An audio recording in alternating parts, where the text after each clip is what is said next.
I'm Javier. I'm working with Showa and working for Clarity, making the suspension setup. We are working in different championships, how I said, and we are working in motocross sites, we are in road racings, and we are in the total around, let me say, about 20 technicians around the world. And in WorldSBK, we are working for Clarity. We have especially 2 technicians, they are inside of the team, and we have for the satellite teams, we have other technicians.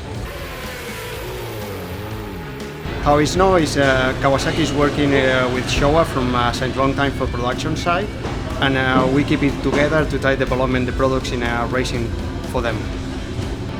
Suspension is a part of the bike, is helping for the performance and comfort on the riders, and try to get the maximum